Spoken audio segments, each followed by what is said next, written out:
কবরের দুই পাশের মাটি যদি আমাকে দুই পাশ দিয়ে চাপ দেয়, এই মাটির চাপ থেকে আমাকে কে বাঁচাবে? যেই মানুষটা এটা চিন্তা করে, ওই মানুষটা কখনোই দুনিয়াকে প্রাধান্য দেয় না, আখিরাতকে প্রাধান্য দিয়ে চলে। আল্লাহ বলেন, মানুষ যখন মৃত্যু শয্যায় শায়িত হয়ে যায়, প্রত্যেকটা মানুষ তখন তার কলিজার টুকরা সন্তানগুলাকে নিয়ে চিন্তা করে কেমনে চলবে, কেমনে চলবে। আল্লাহ বলেন, বান্দারে তাহলে তুমিও শুনে নাও, তাতানাজ্জালু আলাইহিমুল মালাইকা। আল্লাহ তাআলা মৃত্যু শয্যায় অবস্থায় আল্লাহ তাআলা তার কাছে রহমতের ফেরেশতা পাঠায়া দেয়। সুবহানাল্লাহ বলবেন না? আরেকটু জোরে কন্যা সুবহানাল্লাহ। দেখবেন ওই মৃত্যু শয্যায় রহমতের ফেরেশতা মৃত ব্যক্তি ছাড়া আর কেউ দেখে না। মাতার কাছে সন্তান বসা, বাবা বসা, মা বসা, ভাই বোন সবাই বসা, কেউ দেখে না, কেউ দেখে না। কিন্তু মৃত ব্যক্তি হঠাৎ করে আসমানের দিকে তাকাইয়া তাকাইয়া মুস্কি মুস্কি হাসে। এই হাসার কারণ কি? সব সময় চোখ দুইটা বন্ধ থাকলো, কিন্তু মরণের আগ মুহূর্তে চোখ দুইটা খুলে আসমানের দিকে তাকায়। আরে আসমানের দিকে তাকায় মানে কই ঘরের ছাদের দিকে তাকায়? কই না না। আপনি আর আমি তো দেখি ঘরের ছাদের দিকে তাকায়, কই না না। ওই ঘরের ছাদ ভেদ করে বান্দা আসমানের দিকে তাকায়। ওই আসমানের ভিতরে রহমতের ফেরেশতা তার কাছে এসে সালাম দেয়, আসসালামু আলাইকুম ওয়া রাহমাতুল্লাহ। মুমিন বান্দার কাছে এসে রহমতের ফেরেশতা আসমান থেকে সালাম দেয়, আসসালামু আলাইকুম ওয়া রাহমাতুল্লাহ। আলহামদুলিল্লাহি ওয়া কাফা ওয়া সালামুন আলা ইবাদিহিল্লাযীনা ইসতাফা। أما بعد فأعوذ بالله من الشيطان الرجيم. بسم الله الرحمن الرحيم.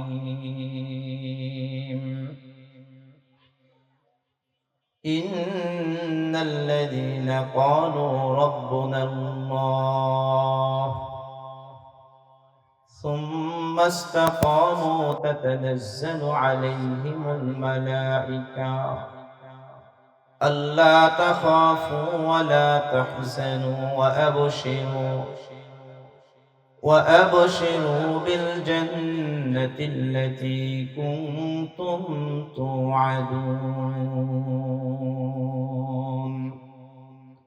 بارك الله لنا ولكم في القرآن العظيم، ونفعنا وإياكم بالآيات والذكر الحكيم.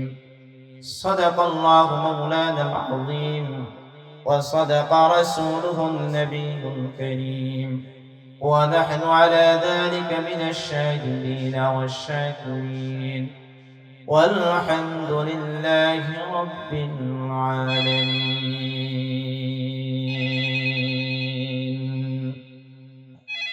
اللهم صل وسلم على النبي الأمي وعلى آله وأصحابه. الحمد لله. তালিম সুন্নাহ বালিকা মাদ্রাসার উদ্যোগে আয়োজিত হাফেজা ছাত্রী ও বোর্ড পরীক্ষায় উত্তীর্ণ কৃতি ছাত্রীদের সংবর্ধনা উপলক্ষে আজকের এই বাৎসরিক ওয়াজ ও দোয়া মাহফিলের সম্মানিত সভাপতি আলহাজ হযরত মাওলানা আলী হাজউদ্দিন সাহেব সহ উপস্থিত সকল মুআজ্জিজ মুকাররম উলামায়ে হযরত, মুরব্বিয়ানে আযম, প্রিয় আজিজ তলাবা, কলিজার টুকরা যুবক ভাইয়েরা, পর্দার আড়ালে আমার শ্রদ্ধেয় মা ও বোনেরা, আমি আগেই বলেছি আমি তো নিজেই মেজবান। মেহমানরা আসতেছে, মেহমানরা আসতে দেরি, রাস্তাঘাটে জ্যামের জন্য, এই জন্য 5-10 মিনিট আপনাদেরকে নিয়ে একটু মুজাকারা। সর্বপ্রথম মাওলা পাকের শুকরিয়া আদায় করি, যিনি আমাদেরকে দুনিয়ার হাজারো ব্যস্ততা থেকে মুক্ত করে কোরআনের মজলিসে, বেহেশতের বাগানে আপনাকে আমাকে বসার তৌফিক দিয়েছেন। জবানটা খুলে কালিমাতুশ শুকরিয়া আদায় করি, বলি আলহামদুলিল্লাহ। আরেকটু জবানটা বাড়ানো যায় না? আরেকটু জোরে বলেন না আলহামদুলিল্লাহ। মুহতারাম হাজিরিন, সময় বড় স্বল্প, কথাগুলা বড় গুরুত্বের সাথে দামি কিছু কথা।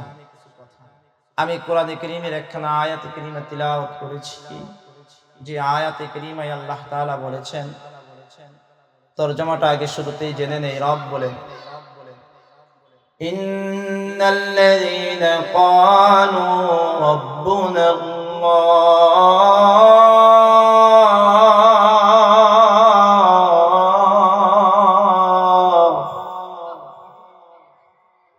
নিশ্চয় আল্লাহ বলেন, ইন্নাল্লাযীনা, নিশ্চয় যারা, ক্বালু বলে, কি বলে? আমাদের রব আল্লাহ। আপনারা বলেন তো আমাদের রব কে? আর একটু জোরে জবান খুলে বলেন, আমাদের রব কে? আল্লাহ। আমাদের রব আল্লাহ, এর মাঝে কোনো সন্দেহ না আছে? কোনো সন্দেহ নাই। তবে জবান দিয়া বলতে বড় সহজ, কিন্তু আমাদের রব আল্লাহ এটা বাস্তবে দেখানো এটা বড় কঠিন। কথা বুঝাইতে পারি নাই? এখানে আমরা যারা আছি সবাই বলতেছি আমাদের রব আল্লাহ। দোকান পারে যারা বসে আছে তাদেরকে জিজ্ঞেস করেন, বলবে আমাদের রব।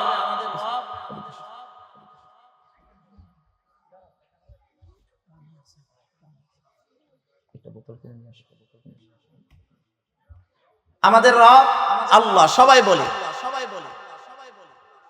কোনো সন্দেহ নাই। কিন্তু বাস্তবে প্র্যাকটিক্যালে আল্লাহ যে আমাদের রব, এটার বহির্প্রকাশ ঘটানো আপনার আর আমার জন্য বড় কঠিন। কথা কন দেখেন, মুখে বলা খুব সহজ, এই জন্য এটা যে বড় কঠিন এটা বুঝলাম কিভাবে? আয়াতের পরের অংশ দিয়া আল্লাহ বলেন, ইন্নাল্লাযীনা ক্বালু রাব্বুনাল্লাহ, যারা বলে আমাদের রব আল্লাহ, তাদের কাজ হলো সুম্মাস্তাকামু, এর উপরে অটল থাকা। বলেন, এর উপরে কি থাকা? অটল থাকা। যে অর্থাৎ আল্লাহ আমার রব, এই বিশ্বাসের প্রতি অটল থাকতে হবে। কি থাকতে হবে? কিন্তু আপনি আর আমি তো অটল থাকি না। মুহূর্তেই যদি আপনারা আমার জিন্দেগিতে চুল পরিমাণ যদি এদিক সেদিক হয়, তাহলে ইমানের ঘাটতি দেখা যায়।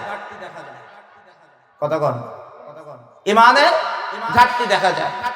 আচ্ছা বলেন, আপনারা আমার রিজিকের মালিক কে? আরো জোরে বলেন, আপনারা আমার সন্তানের রিজিকের মালিক কে? আমার ওয়াইফের রিজিকের মালিক কে? আল্লাহ। কিন্তু দেখা যায় মাঝে মাঝে বসে বসে ভাবি, আমি না থাকলে এরা কেমনে চলবে? কথা বন্ধ কেন? আমি না থাকলে কেমনে চলবে?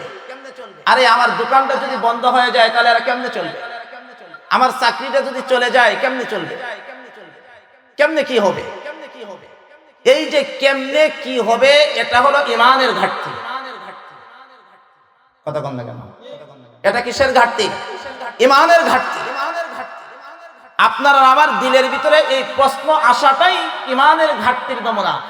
কারণ আপনি আর আমি যদি বলে থাকি যে আমার রব আল্লাহ, তাহলে আল্লাহ হলেন আমার রিজিক দাতা, আল্লাহ হলেন আমার সন্তানের রিজিক দাতা, আল্লাহ হলেন আমার পরিবারের রিজিক দাতা।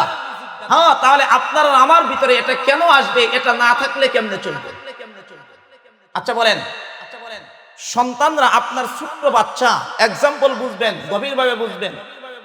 আপনার ছোট্ট বাচ্চা, সে সব সময় সে চিন্তা করে বাবা কি দেয়, মজা কিনে দেয়, বাবার কাছে গেলে টাকা পাওয়া যায়।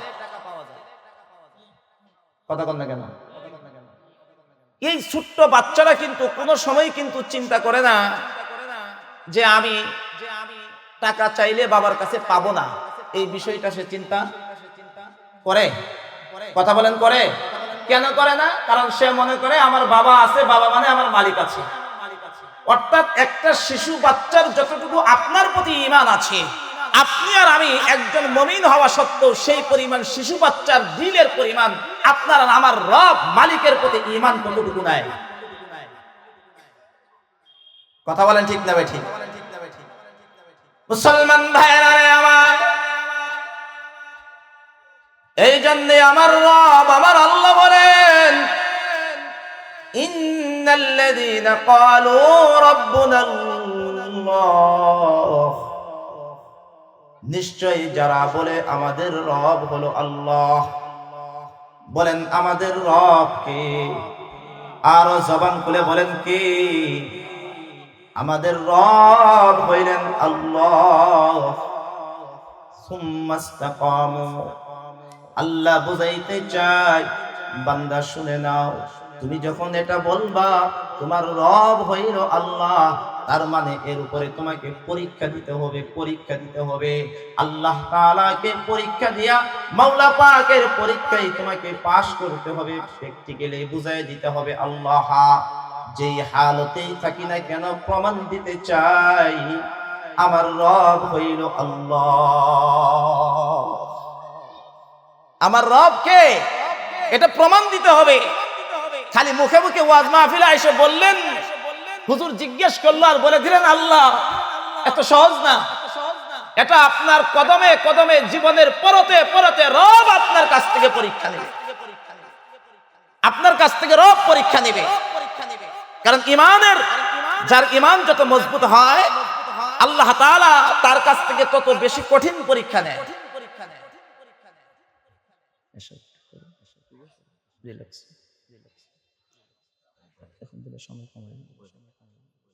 অফিসে নিয়ে যাও,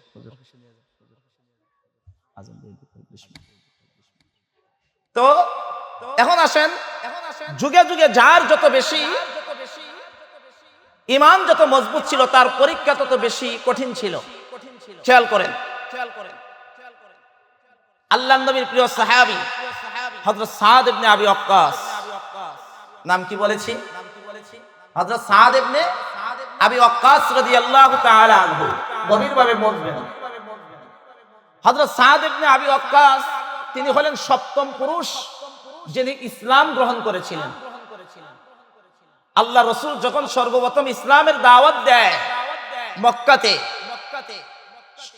সর্বপ্রথম আল্লাহ রাসূলের দাওয়াতে ইসলাম ধর্ম গ্রহণ করেছিলেন আম্মাজান খাদিজা, তারপরে হযরত আবু বকর, যুবকদের মধ্যে হযরত আলী। এই সিরিয়ালে 1 2 3 করতে করতে 7 নম্বরে হলো হযরত সাদ ইবনে আবি ওয়াক্কাস। কত নাম্বার বলেন? 7 নাম্বার। তার মানে উনি প্রথম সারির মুসলমান। হযরত সাদ ইবনে আবি ওয়াক্কাস রাদিয়াল্লাহু তাআলা আনহু যখন ইসলাম ধর্ম গ্রহণ করে তখন তার আম্মা কাফের, তার মা কি কাফের, কারণ উনি তো বেদদিনের ভিতর থেকেই তো ইসলাম ধর্ম গ্রহণ করেছেন। কিন্তু হযরত সাদ ইবনে আবি ওয়াক্কাস মার খুব ভক্ত ছিল, মাকে খুব ভালোবাসত। মুসলমান ভাইয়েরা রে আমার, এবার হযরত সাদ ইবনে আবি ওয়াক্কাসের আম্মা সাদকে ডেকে ডেকে বলে, রে সাদ, তুমি মুহাম্মদের প্রতি ঈমান আনয়ন করেছো, এক আল্লাহর প্রতি তুমি ঈমান আনয়ন করেছো। রে সাদ, তুমি ঈমানটা ছেড়ে দাও, মুহাম্মদের রব আল্লাহকে ছেড়ে দাও। হযরত সাদ ইবনে আবি ওয়াক্কাস বলে, না আম্মু জান, আমি ছাড়তে পারবো না। মা তাকে ডেকে ডেকে বলে, রে সাদ, তাহলে তুমি শুনে নাও, যতক্ষণ পর্যন্ত তুমি তাদেরকে ছাড়বা না ততক্ষণ পর্যন্ত আমি খানা দানা কোনো কিছুই স্পর্শ করব না, কোন খাবার আমি স্পর্শ করব না, আমি পানি স্পর্শ করব না। হযরত সাদ ইবনে আবি ওয়াক্কাস এটা শুনে কোনো জবাব দেয় নাই, চলে গেছে, মাঠ থেকে চলে গেছে। গভীরভাবে বুঝবেন, মা যে বলল যে আমি খাবার দাবার আর স্পর্শ করব না, হযরত সাদ ইবনে আবি ওয়াক্কাসের দিলে কষ্ট লাগছে কি লাগে নাই? কথা বলে লাগছে কি লাগে না? কিন্তু সে তো ঈমানদার। বলছেন ঈমানদারের দিলে আল্লাহর মহব্বত বেশি না মা বাবার মহব্বত বেশি? আরো জোরে বলেন, আরো জোরে বলেন, আল্লাহর মহব্বত বেশি। কারণ আল্লাহ বলেন, والذين آمنوا أشد حبا لله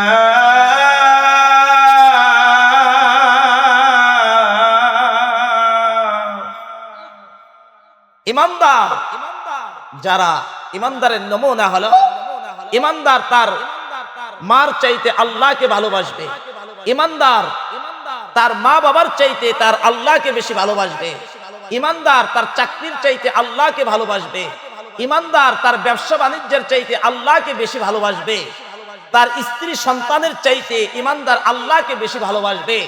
আল্লাহ তাআলার মহাব্বত একদিকে আর দুনিয়ার মহাব্বত আরেকদিকে।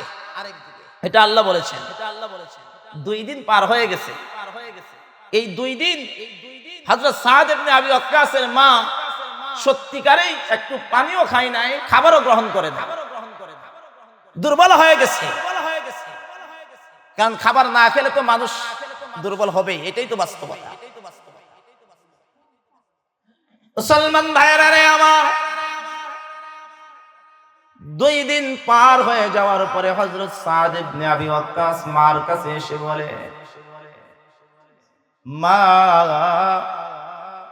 ও আম্মা জান, আমি আপনাকে সবচাইতে বেশি ভালোবাসি, এর মধ্যে কোনো সন্দেহ নেই। মা গো, আপনি কেন খাবার গ্রহণ করেন না? মা, আপনি খানা খান, আপনি পানি পান করেন। সাদ ইবনে আবি ওয়াক্কাসের মা বলে, কই না না, আমি কিছু গ্রহণ করব না। অনুরোধ করে হযরত সাদ ইবনে আবি ওয়াক্কাস মাকে বোঝানোর চেষ্টা করে, কিন্তু মা বুঝে না। নিরুপায় হয়ে এবার হযরত সাদ ইবনে আবি ওয়াক্কাস মাকে ডেকে বলে, ও আম্মা জান, তাহলে আপনিও শুনে নেন, আপনি না খেয়ে মরে যেতে পারেন, তথাপি আমি এক আল্লাহর প্রতি আমার ঈমান কখনো ছাড়ব না। আল্লাহু আকবার, আল্লাহু আকবার। এই হলো ঈমান। মার ভালোবাসা একদিকে, আল্লাহর ভালোবাসা একদিকে। কারণ ঈমানদার সবচেয়ে বেশি ভালোবাসবে কাকে? আল্লাহ। তারা বলেছে আমাদের রব আল্লাহ, কিন্তু তার উপরে তারা অটল ছিল। আপনি আর আমি কি করতাম? আপনি আর আমি করতাম, ঠিক আছে মা যান, কিছুক্ষণের জন্য ছাইরে দিলাম। মাকে খাওয়ানোর জন্য বলতাম কিনা যে ঠিক আছে কিছুক্ষণের জন্য ছাইরে দিলাম? না না, ঈমানের প্রশ্নে কিছুক্ষণের জন্য হলেও ছাড়া যায় না। ঈমানদারের প্রশ্নে, ঈমানের প্রশ্নে কিছুক্ষণের জন্য কোনো সময় অবকাশ দেওয়া যায় না। কারণ ঈমান একদিকে, আল্লাহ আল্লাহর রাসূল একদিকে, আর দুনিয়া হলো আরেকদিকে। কারণ দুনিয়া আজকে আছে, কালকে থাকবে না। কথা কন, কথা কন। আমার আব্বা আম্মা আজকে আছে, কালকে থাকবে না। আমার দোকানদারি আজকে আছে, কালকে থাকবে না। আমার চাকরি আজকে আছে, কালকে থাকবে না। কিন্তু বলেন, আমার আল্লাহ থাকবে কি থাকবে না? আর আমার আল্লাহ ছাড়া একটা মিনিট, একটা সেকেন্ড কি চলবে? চলবে, কোনো সময় চলবে না। এই জন্য আল্লাহ বলেন, আসেন আসেন আসেন আসেন, আইসা বল, মেহমান আমাদের, আসেন ভাই, উপরে আসেন, উপরে আসেন। তো যেটা বলতেছিলাম যে আমাদের রব আল্লাহ, এটা বলা সহজ, কিন্তু এর উপরে টিকে থাকা বড় কঠিন। এর উপরে কি টিকে থাকা বড় কঠিন। এই একটা ঘটনা। আরেকটা ঘটনা শুনেন। ফেরাউনের স্ত্রী আসিয়া, নাম শুনছেন না? কথা কন। ফেরাউনের স্ত্রী আসিয়া। ফেরাউন কিন্তু আমার মতো কালো ছিল। সে বাদশা ছিল, কিন্তু আমার মতন চেহারাটা কালো ছিল। এর পিরামিড, এর চেহারাটা দেখেন না, কালো। কিন্তু আল্লাহ তাআলা যেই কালোর দিলের ভিতরে ঈমান দিয়েছে, তার দাম আল্লাহ তাআলার কাছে অনেক বেশি। কথা কয় না? যেমন হযরত বিলালের কালো ছিল, দিলের ভিতরে ঈমান ছিল। বিলালের দাম কম না বেশি? আর জোরে কম, বেশি। রওজায়ে আতহারের পাশে মসজিদে বিলাল, হযরত বিলালের দাম আল্লাহ তাআলার কাছে অনেক বেশি। কেন? চেহারা ফ্যাক্টর না, ভিতরে ঈমান ছিল। কথা কয় না? ভিতরে কি ছিল? ঈমানের কারণে হযরত বিলালের দাম বেশি। আর ফেরাউনের চেহারাও কালো ছিল, ভিতরেও কালো ছিল। কথা কয় না? ভিতরেও কি ছিল? কালো ছিল। তো ফেরাউন কালো ছিল, তার বউ ছিল আসিয়া, বড় সুন্দরী রূপসী। তো কালো বেটা সুন্দরী বউ পাইছে, বউরাতে এমনি একটু মোহাব্বত বেশি করতে হয়, নাহলে তো 2 দিন পরে যাইবো গা। কথা কন না? তো সুন্দরী বউ পাইছে, তো ফেরাউন আসিয়ারে খুব মহাব্বত করে, ভালোবাসে, খুব ভালোবাসে। কারণ যে যত বাইরে যত বড় নেতাই হোক, গড়ে দুর্বল। কথা কম না কেন? কারণ বালির যদি একটু দূরে চলে যায়, তাহলে আপনার বেড়াগিরি, নেতাগিরি, রাজনীতি যা সব শেষ। তো এই জন্য বউর কাছে কোনো নেতাগিরিও চলে না, বউর কাছে কোনো পীরগিরিও চলে না, কোনো কিছুই চলে না। কথা কম না কেন? তো ফেরাউন আসিয়ার প্রতি দুর্বল, কিন্তু আল্লাহ তাআলা হযরত আসিয়াকে তো কবুল করছেন। আসিয়া গোপনে গোপনে পয়গম্বর মুসার প্রতি ঈমান আনয়ন করে, আল্লাহর প্রতি ঈমান আনয়ন করে সে মুসলমান হয়ে গেছে। সুবহানাল্লাহ বলেন। সত্য কি বেশি দিন গোপন থাকে? কথা কন না কেন? আর এটা যদি মহিলাদের ভিতরে হয় তাহলে তো আরো না। কারণ মহিলাদের ভিতরে যদি আপনি যদি ইচ্ছা করেন যে আমি এলাকার ভিতরে এই কথাটা ছড়াবো, তাহলে কোনো মাইকও লাগবে না, টাকাও খরচ করতে হবে না। কোনো মহিলার কাছে গিয়ে বলবেন যে ভাবি এই এই হইছে, কিন্তু তুমি কারো কাছে বইলো না। মাশাআল্লাহ, দ্বিতীয় দিনে দেখবেন আপনার স্বার্থ হাসিল হয়ে গেছে, সবাই জেনে গেছে। আরেকটা রেখা, এটা হচ্ছে আপনি যদি কৌশলে যদি কোনো কিছু যদি প্রচার করতে চান, তো মহিলার ভিতরে, আসিয়ার ভিতরে ইমানের একটা পাওয়ার আছে না নাই? আছে। আবার মহিলার একটা স্বভাব, সবকিছু সত্যের একটা গরম। তো আসিয়া চলে বলে কৌশলে একদিন তার দাসীর কাছে বলে দিছে যে আমি তো ইসলাম ধর্ম গ্রহণ করেছি। সে ফেরাউনের কাছে গিয়ে বলছে। ফেরাউন যখন শুনছে যে তার বিবি আসিয়া ইসলাম ধর্ম গ্রহণ করেছে, তার মাথা গরম যে এটা কি হলো। তখন সে ফেরাউন আসিয়াকে বুঝায় যে আসিয়া সোনা পাখি, লক্ষ্মী, যা ডাকার ডাইকা, তুমি এটা কোনো কাজ করছো? কারণ আমি জনগণের সামনে ঘোষণা দেই, কি ঘোষণা? فقال أنا ربكم الأعلى।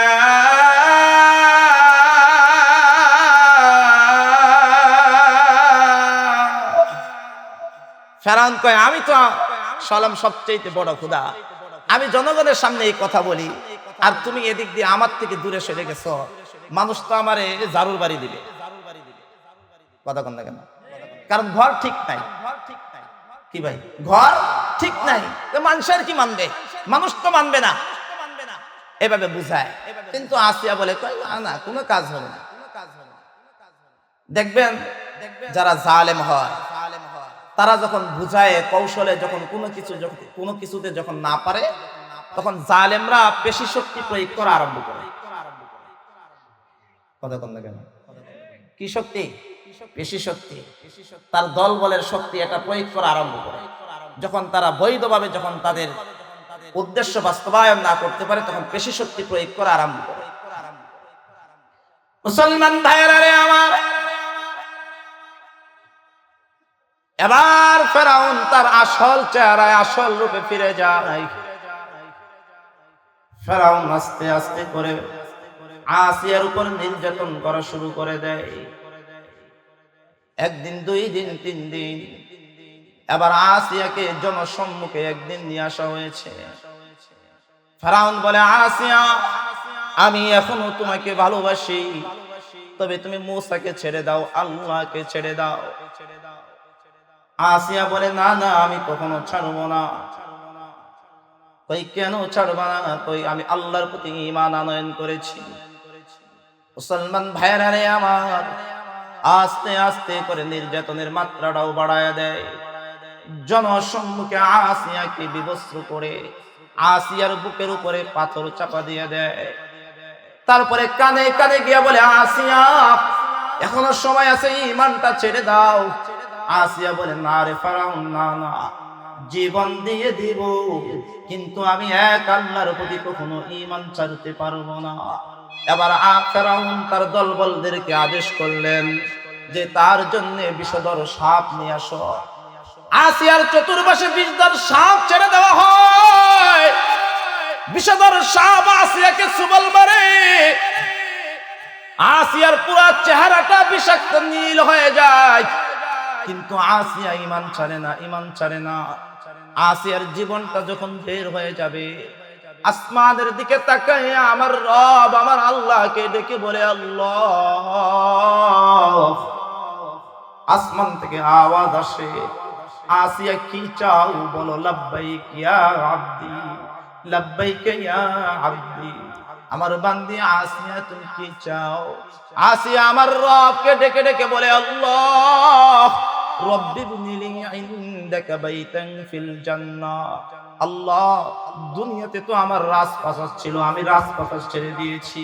দুনিয়াতে আমার হাতের ইশারায় হাজার হাজার দাস দাসী উদ্বোস করতো, আমি সব ছেড়ে দিয়েছি আল্লাহ তোমার জন্য। আল্লাহ আমি তো জানি আমি যদি মরে যাই তুমি আমাকে জান্নাত দিবা।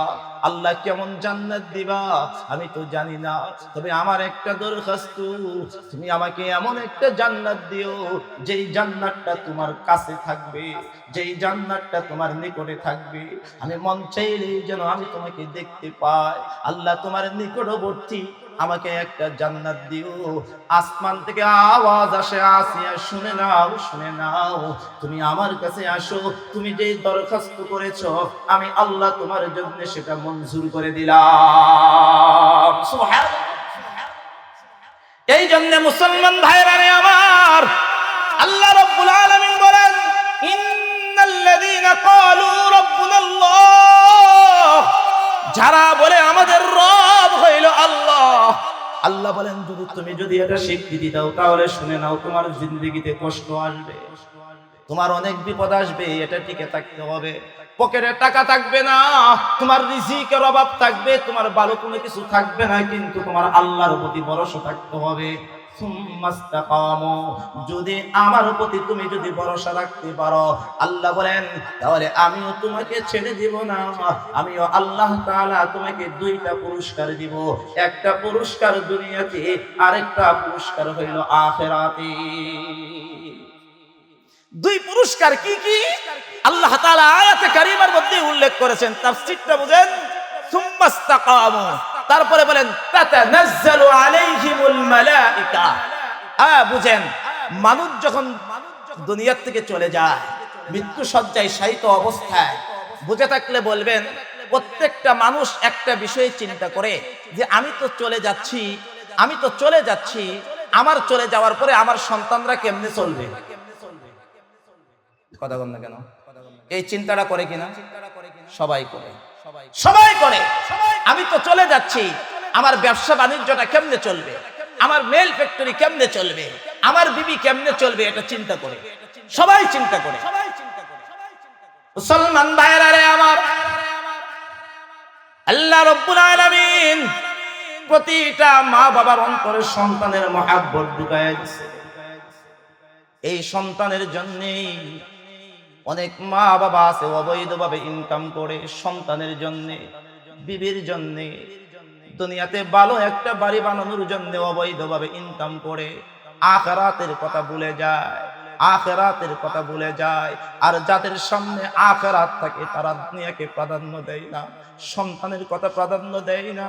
তারা চিন্তা করে আমি মরে গেলে আমার কবরের জগৎটা কি হবে, আমার কবরের মধ্যে যদি সাপ যদি এসে পড়ে যায়, এই সাপের দংশন থেকে আমাকে কে বাঁচাবে, আমাকে কে বাঁচাবে?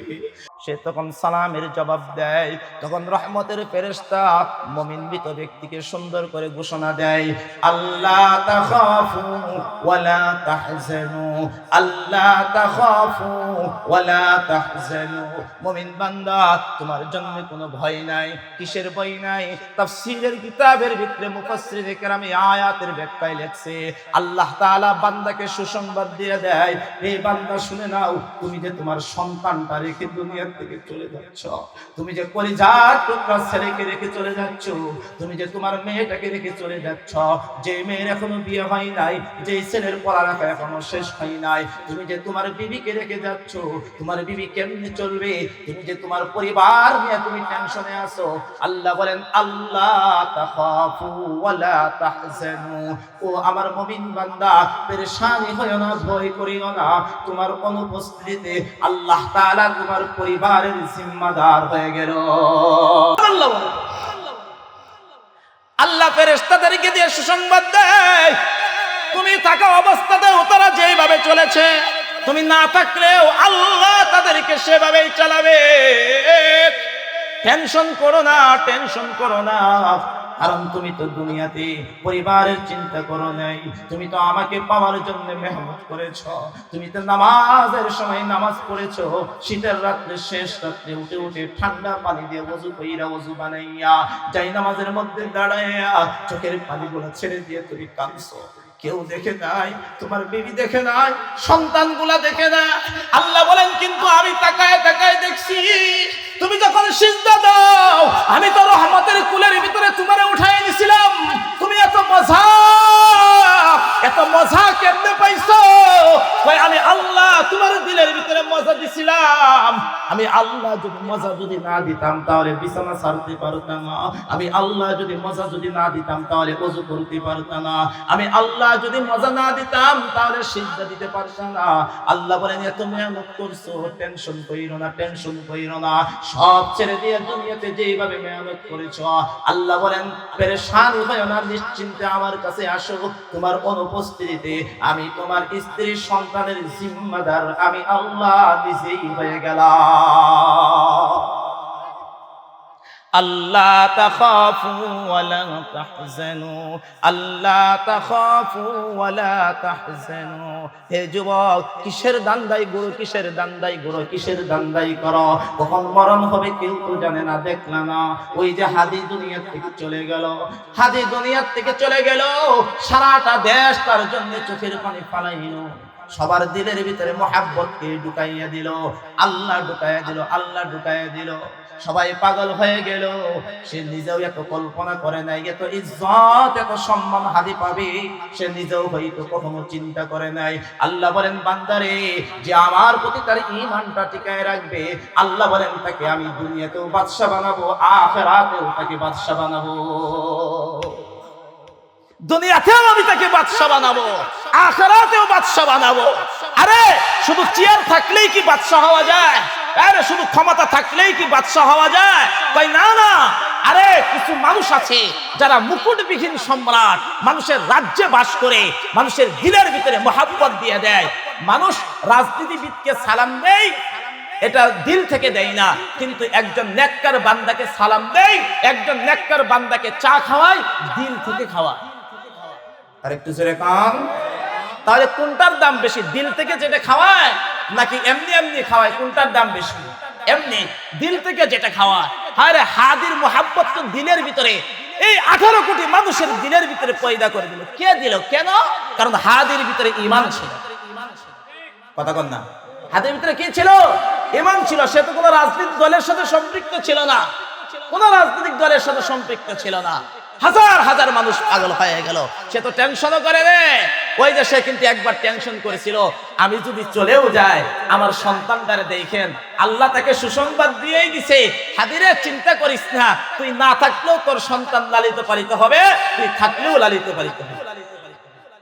আল্লাহ তাখাফু ওয়ালা তাহজানু, আল্লাহ তাখাফু ওয়ালা তাহজানু।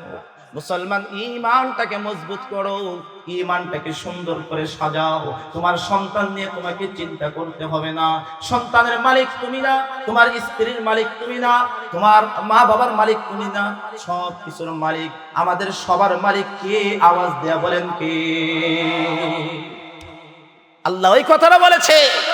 জিজ্ঞেস করলে জবান দিয়ে বের হয় আল্লাহ, কিন্তু বাস্তবে এটা পরিপূর্ণরূপে প্র্যাকটিক্যালি দেখানোটা বড় কঠিন। তাহলে 1 নাম্বার কি পাইলাম পুরস্কার? আমার অনুপস্থিতিতে আমার পরিবারের জিম্মাদার কে হবে? আর রাসূল বলেন কে হবে?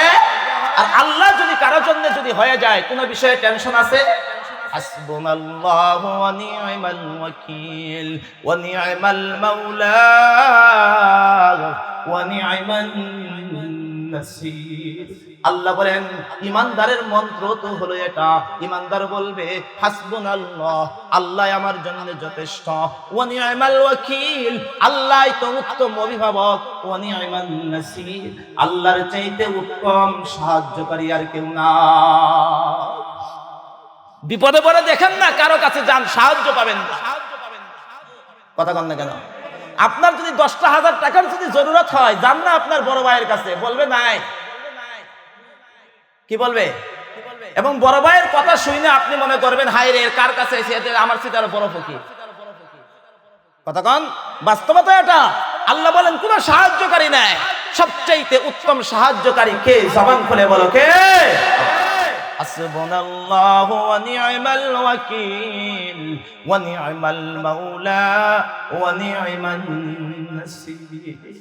আল্লাহ বলেন ঈমানদার তো বলবে আল্লাহ আমার জন্য যথেষ্ট, আল্লাহ আমার দুনিয়াতেও আমার জন্য যথেষ্ট, আখিরাতেও আল্লাহ আমার জন্য যথেষ্ট। ওয়া নি'মাল ওয়াকিল, আল্লাহ আমার জন্য উত্তম অভিভাবক রে মুসলমান। আল্লাহ দুনিয়াতেও আমার জন্য উত্তম অভিভাবক, আখিরাতেও আমার জন্য উত্তম অভিভাবক। ওয়া নি'মান নাসির, আল্লাহ আমার জন্য সাহায্যকারী, আল্লাহ দুনিয়াতেও আমার জন্য সাহায্যকারী, আখিরাতেও আমার জন্য সাহায্যকারী। কারণ আল্লাহর সাহায্য দুনিয়াতেও লাগবে, আখিরাতেও। ভাই বলেন লাগবে কি লাগবে না? দুনিয়াতেও লাগবে, আখিরাতেও লাগবে। আল্লাহর সাহায্য ছাড়া একটা কদম আপনি সামনে দিতে পারবেন না। আল্লাহ পাকের দয়া মায়া ছাড়া আপনি জান্নাতে যেতে পারবেন না। মনে করেন না যে সারা জিন্দগি নামাজ পড়তেছি, তাহাজ্জুদ পড়তেছি, পড়লেই বুঝি জান্নাতে যাব। না না, এত সহজ না। আল্লাহ তাআলার দয়া মায়া ছাড়া কেউ জান্নাতে যেতে পারবে না। কতক্ষণ কোনো আমলি কাজ হবে না, কোনো আমলি কাজ হবে না। ইমানদার তো বলবে আল্লাহ আমি কোনো আমলের বিনিময়ে চাই না, আমি তোমার দয়া মায়া নিয়ে জান্নাতে যেতে চাই। কারণ আমলের ভিতরে কত ত্রুটি, কত সমস্যা। এই সমস্যা ফরজের খবর নাই, ওয়াজিবের খবর নাই, সুন্নতের খবর নাই। আবার সব খবর থাকলেও মাশাআল্লাহ আমি যাই নামাজে আর আমার মন হয়েছে ফ্যাক্টরিতে। কথা কম না কেন? তাহলে নামাজ গেল কই? এই জন্য মুহতারাম হাজরিন, 1 নম্বর পুরস্কার আজান হয়ে যাচ্ছে, এখানে নামাজ হবে ইনশাআল্লাহ। আপনারা এখানে নামাজ পড়বেন, আজান হবে এখানে স্টেজে। চিন্তা করেন না, আমি ছেড়ে দিচ্ছি। 2 নম্বর কি সুসংবাদ দিবে? আল্লাহ বলেন ওয়া আবশিরু বিল জান্নাতিল্লাতী কুনতুম তুআদুন। আল্লাহ বলেন বান্দারে তুমি দুনিয়ার সব কষ্ট যন্ত্রণা সহ্য করে তুমি তোমার ঈমানটা টিকায় রাখছো কেন? কারণ তোমার দিলের ভিতরে একটাই তামান্না ছিল, দুনিয়ার কষ্ট কষ্ট না। পকেটে টাকা নাই, কয়দিন থাকবে না, 60-50 বছর থাকবে না। কিন্তু 60 বছরের জিন্দেগি তো একদিন শেষ হয়ে যাবে, 70 বছরের জিন্দেগি তো একদিন শেষ হয়ে যাবে। এই কষ্ট থাকবে না। আল্লাহ তাআলা বলেন বান্দারে তুমি দুনিয়াতে কষ্ট করেছো কিসের আশায়? জান্নাতের আশায়। তুমি জান্নাতে যেতে চাও, জান্নাতের নাজ নিয়ামত তুমি ভোগ করতে চাও, তাহলে বান্দা শুনে নাও ওয়া আবশিরু বিল জান্নাতিল্লাতী কুনতুম তুআদুন। ফেরেশতাদেরকে দিয়ে আল্লাহ সুসংবাদ দিয়ে দেয়, বান্দা তুমি শুনে নাও, শুনে নাও। ফেরেশতাদেরকে দিয়ে মৃত ব্যক্তির চোখের সামনে জান্নাতটা তুলে ধরে। আল্লাহু আকবার বলেন না? আর জবান খুলে বলেন না আল্লাহু আকবার? ওই যে ফেরেশতাদের মাধ্যমে চোখের সামনে জান্নাতটা তুলে ধরে আর বলে বান্দারে যেই জান্নাত তুমি কামনা করছো, ওই যে দেখো জান্নাত, তোমার ইন্তেকাল হওয়ার সাথে সাথে তুমি আল্লাহর তৈরি জান্নাতে প্রবেশ করবা। সুবহানাল্লাহ। এই জন্য ভাই আসেন ঈমানটাকে মজবুত করি, ঈমানটা বিলায় দিয়েন না। যত কষ্ট যত মুসিবত আসে ঈমানটা বিলায় দিয়েন না, ঈমানটা ঠিক রাখেন। অর্থাৎ আল্লাহ তাআলার বিধিবিধানগুলো দুনিয়াতে মেনে চলেন, আল্লাহ তাআলা যেভাবে চলতে বলেছেন সেভাবে চলেন। আল্লাহ যে কাজ থেকে নিষেধ থাকতে বলেছেন, করতে মানা করেছেন, সেই কাজগুলো আপনি আর আমি ছেড়ে দেই। পারবো তো ইনশাআল্লাহ? ভাই পারবো তো ইনশাআল্লাহ? আল্লাহ আমাদের সকলকে কবুল করেন, জুড়ে বলেন আমিন। ওয়া আখিরু দাওয়ানা আলহামদুলিল্লাহি রাব্বিল আলামিন। Presents by Kuakata media centre. হক্কানি আলেমদের নিত্য নতুন ভিডিও পেতে আমাদের চ্যানেলটি সাবস্ক্রাইব করুন। কুয়াকাটা মিডিয়া সেন্টার, ইসলামিক বিনোদনের বিশ্বস্ত সঙ্গী।